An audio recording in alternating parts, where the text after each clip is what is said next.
Hello. हाँ sir बोलिए। हाँ, मैं थोड़ा सा इशू हो रहा नॉलेज आई क्यू अभिषेक से अभिषेक बोल रहा हूँ। और इंटरव्यू के जो आपका हुआ है ना आज, उसके रिगार्डिंग मैंने आपको कॉल करी है। और ये जो वीडियो जो भी आपकी रिकॉर्डिंग है, ये एज अ वीडियो की तरह यूज़ करूँगा, ताकि जो भी आगे आने वाले कैंडिडेट्स हैं उन्हें एक है। यस जो सर। उन्होंने अभी आगे जो पेपर देंगे या जो इंटरव्यू देंगे, तो उन्हें काफ़ी सारी डिटेल में चीज़ें पता चल जाएँ, उनके लिए आसानी हो जाए। तो आप मुझे बताइए, मतलब आपका पहले तो इंटरव्यू वगैरह कैसा रहा, उसके बाद आपसे पूछूंगा आपने तैयारी वगैरह कैसे करी। और बेसिकली अपनी आप क्वालिफिकेशन वगैरह ही बता देना कि आपने क्या पढ़ाई कर रखी है और आपका एक्सपीरियंस किस फील्ड में है। और आप कंपनी का नाम ना मतलब मत बताना, उसकी कोई वो नहीं है, लेकिन आप ठीक है बताना। हाँ। सर। सर सबसे पहले तो मैंने सर डिप्लोमा पास किया सर पाकुड़ पॉलिटेक्निक से। और बराबर। मेरा मेरा एक्सपीरियंस सर 3 ईयर 4 मंथ हुआ है सर अभी। अच्छा अच्छा। और सर सबसे पहले तो ये है कि सर वहाँ पे जाने से पहले अपना सारा डॉक्यूमेंट्स का जायज़ कर लेना, जैसे कि टाटा स्टील भेजा है सर डॉक्यूमेंट्स के लिए। उसमें सारा चीज़ फुलफिल होना चाहिए तो ही वो इंटरव्यू के लिए एलिजिबिलिटी यस करते हैं, नहीं तो फिर नहीं करते हैं। अच्छा अच्छा। जैसे कि आपका अगर एक्सपीरियंस भी 3 साल से अगर कम रहा तो वो इंटरव्यू के लिए नहीं भेजते हैं, अच्छा अच्छा। वो डायरेक्ट वहीं पे रिजेक्ट कर दे रहे हैं। अच्छा। उसके बाद अगर आपका 3 साल एक्सपीरियंस है उसका, जैसे आप पास्ट में जो भी कंपनी में थे उस कंपनी का सारा डिटेल्स चाहिए, जैसे कि उस डॉक्यूमेंट लिस्ट में भेजा गया था कि अगर उसका कंपनी का सर्विस सर्टिफिकेट चाहिए, अगर वो नहीं है तो पीएफ अकाउंट का डिटेल्स चाहिए, अगर पीएफ अकाउंट डिटेल भी नहीं है तो पासबुक का डिटेल्स चाहिए। मतलब ये वेरीफाई होना चाहिए कि आपने 3 साल यस से सर। सैलरी ली है। Yes sir. अच्छा। उसके बाद सर आपका ये सारा प्रोसेस हो जाने के बाद वो इंटरव्यू के लिए भेजते हैं। अच्छा अच्छा। इंटरव्यू में सर तीन तीन पर्सन रहते हैं सर, एक एचआर रहते हैं और 2 टेक्निकल राउंड के रहते हैं सर। अच्छा तो बेसिकली सर मेरे से तो सर जो टेक्निकल राउंड में था वही हमसे सारा कुछ क्वेश्चन पूछे थे। सबसे पहले तो बोला गया कि अपने बारे में बताओ, तो मैंने अपना इंट्रोडक्शन दिया। इंट्रोडक्शन के बाद वो डायरेक्ट मेरे प्रोजेक्ट के बारे में पूछने लगे हैं। तो मैंने जो है इलेक्ट्रिक आर्क फर्नेस का प्रोजेक्ट किया है। डिप्लोमा का। डिप्लोमा के बारे में वो कुछ पूछे ही नहीं, डायरेक्ट वो पूछे कि आर्क फर्नेस के बारे में बताओ, कैसे क्या किए हो वहाँ पे इलेक्ट्रिक मतलब आर्क फर्नेस। डायरेक्टली, मतलब वो बेसिकली वो उन्होंने जो आप जो जो काम कर रहे हो उससे रिलेटेड ही क्वेश्चन पूछने की हाँ कोशिश करी है ना। बस बस, वो डायरेक्ट एक्सपीरियंस पे ही पूछ रहे हैं, जो आप काम किए हो उसी से। हाँ, तो मतलब क्या क्वेश्चंस थे, कुछ क्वेश्चंस। सबसे पहले तो वो पूछे कि इलेक्ट्रिक आर्क फर्नेस वर्क कैसे करती है। अच्छा अच्छा। उसके बाद उन्होंने बोला कि आर्क कैसे प्रोड्यूस होता है उसमें, उसका भी मैंने आंसर दिया। फिर उसने बोला कि ट्रांसफार्मर का रेटिंग क्या है वहाँ पर।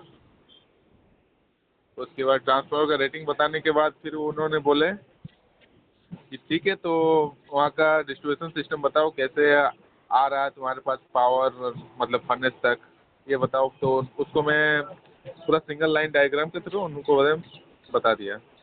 तो फिर उन्होंने बोला ठीक है। फिर नेक्स्ट क्वेश्चन हमसे पूछे कि बीसीबी कितना रेटिंग का है, उसमें बीसीबी में कितने सारे कॉयल लगे हुए हैं, ये अच्छा सारे अच्छा। क्वेश्चन पूछे हैं। उसके बाद बोले कि वो जो आर्म के ऊपर केबल लगा रहता है जिससे ऑयल वाटर फ्लो होता है, उसका नाम क्या है। अच्छा अच्छा। तो मैंने उसको बताया उसका डब्ल्यूसीसी केबल बोलते हैं। तो फिर बोले उसका क्या क्या मेंटेनेंस किया जाता है। बेसिकली सर उसका मेंटेनेंस तो जो होता है शट डाउन के बाद ही होता है, मैंने शट डाउन लेते हैं उसके बाद ही होता है। तो उन्होंने बोला कि शट डाउन। तो उसने एक क्वेश्चन पूछा सीआरएन टेस्ट क्या होता है। तो ये हमको मतलब कि थोड़ा न्यू टाइप का वर्ड आया तो हम नहीं बता पाए, बट उसका आंसर यही था। उस क्वेश्चन का आंसर ये था कि उसका जितना भी नट बोल्ट टाइटनेस है वो चेक करना है और पाइप में लीकेज है क्या है वही देखना है, बस यही उसका आंसर था। अच्छा तो मैंने अच्छा। ये आंसर भी दे दिया था। अच्छा बस इतना ही पूछे, फिर बोले ठीक है तब। अच्छा। मैं पूछ तो रहा हूँ कि वहाँ पर कितने कैंडिडेट आपको लगभग नजर आए, मतलब कितना आपको लगता है। सर फर्स्ट में जैसे कि 4 स्लॉट से चला सर, जैसे 8 बजे एक स्लॉट था, फिर अच्छा 10 बजे एक स्लॉट था, फिर 12 बजे एक स्लॉट था और फिर 3 बजे एक स्लॉट था। अच्छा। इसमें लगभग सारा मिला के हमको लगता है 60 कैंडिडेट होंगे इलेक्ट्रिकल का। मतलब कि इलेक्ट्रिकल के 60 के आसपास है ना। यस सर 60 के आसपास होंगे। और बाकी उसमें अदर? उसमें उसमें से भी अलग अलग थे, जैसे कि अलग अलग डिपार्टमेंट के। मैं जैसे एसएमएस था, एसएमएस का हूँ। फिर कोई क्रेन, इलेक्ट्रिकल क्रेन मेंटेनेंस से था, कोई एमबीएफ का है, कोई कैप्टिव पावर प्लांट का है। मतलब अलग अलग डिपार्टमेंट है। अच्छा अगर अच्छा। सारा ओवरऑल अगर देखा जाए तो मतलब कि 120-50 कोई मतलब स्टूडेंट होंगे टोटल। अच्छा ताकि अच्छा। मैं 10 बजे वहाँ पे पहुँचा था, उससे पहले भी जो 8 बजे वाला चल रहा था स्लॉट, वो भी कंप्लीट नहीं हुआ था उस टाइम। अच्छा, मतलब टोटल मिला के आप मान के चलिए 100 तो है ना अप्रोक्स? हाँ 100, एक दिन में 100 मान के चलिए कि कल तो था ही 100। बाकी अदर ब्रांच के भी होंगे जैसे कि मैकेनिकल वगैरह के, है ना? यस सर, अदर ब्रांच के भी थे, मैकेनिकल के भी थे। और ऐसे मैकेनिकल इलेक्ट्रिकल का ही अभी जा रहे हैं। ऑपरेशन का तो है नहीं, मेटलर्जी का तो अभी हाल फिलहाल फिर से निकाला है हम लोग। अच्छा अच्छा। और मैं पूछा था कि मतलब उन्होंने सैलरी वगैरह के बारे में कुछ बताया आपको या? नहीं सर, नहीं नहीं, सैलरी के बारे में वगैरह कुछ नहीं बोले। अच्छा, वो तो सैलरी वैसे उन्होंने मेंशन कर ही रखी थी अपने उसमें, तो यस वो सर, उतना ही वो करेंगे, है ना? Yes sir, yes sir. वो जो बेसिक 17,530 रुपये जो रखे हैं वो है, और सीटीसी 4.6। अच्छा।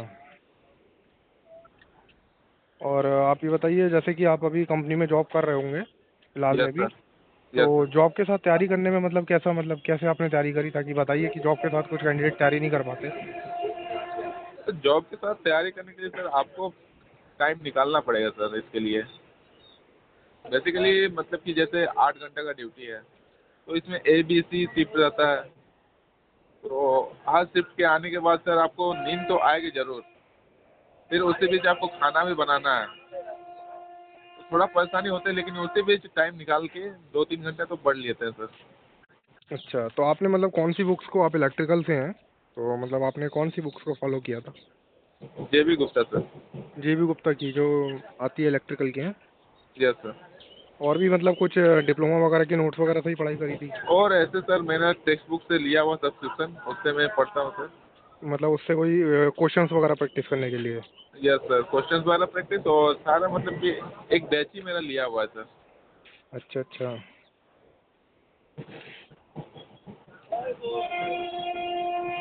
और कुछ आपको ऐसा लगता है कि आप जो नए कैंडिडेट आए हैं उन्हें आप कुछ बताना चाहें वो कैसे तैयारी करें? मान लीजिए कोई और अदर अभी देखिए टाटा स्टील का क्या नहीं, एसोसिएट इंजीनियर और या जूनियर इंजीनियर TSK का रिक्वायरमेंट यस हर सर, 6 महीने में आता रहता है, 6 महीने, यस सर, यस कभी कभी 4 महीने में भी आता है, कभी कभी साल भर में भी 1-2 बार आता रहता है। तो उसमें क्या रहता है, कभी 2 साल का एक्सपीरियंस मांगते हैं, कभी 3 साल का। इससे पहले 3 साल के एक्सपीरियंस पे एक एसोसिएट इंजीनियर की भी आई थी करीब एक यस साल सर, पहले। यस उससे सर, यस पहले सर। भी 1-2 साल पहले आई थी एसोसिएट इंजीनियर की। वो उसमें भी 3 साल का एक्सपीरियंस मांगा था। लगभग 2020 के आसपास, 19 में आई थी वो। तो मैं पूछ मैं रहा तो हूँ। सर सारे कैंडिडेट को सर यही बोलूँगा कि वो सर लगातार पढ़ते रहे, कंसिस्टेंसी अपना बना के रखें, तो सक्सेस कहीं ना कहीं तो मिल ही जाएगा सर। मतलब अपनी मेहनत करते रहें। हेलो। हाँ सर। हाँ, तो मैं कहता हूँ कि wish you all the best कि आपका यहाँ पे फाइनल सिलेक्शन हो, फिर मेरी आपसे बात हो, और यस सर। अच्छे से आप यहाँ भी ज्वाइन करें। और बाकी और भी आप फर्दर और भी अच्छी अच्छी जगह हैं जहाँ पे आप जा सकते हैं। आप फर्दर आप और अच्छी तैयारी करें, और भी बढ़िया बढ़िया एग्ज़ाम आप देते रहें ना। यस तो सर। गुड लक कि आपका हो, आप मुझे फ़ोन करें अगर सिलेक्शन होता है आपका तो थैंक यू सर, बाकी जैसे होगा रिजल्ट आएगा तो मैं आपको कॉल करूँगा सर। और बाकी अगर कोई दिक्कत परेशानी हो आपको किसी भी एग्ज़ाम से रिलेटेड या कुछ भी आपको, तो आप मुझसे पर्सनली कांटेक्ट कर सकते हैं।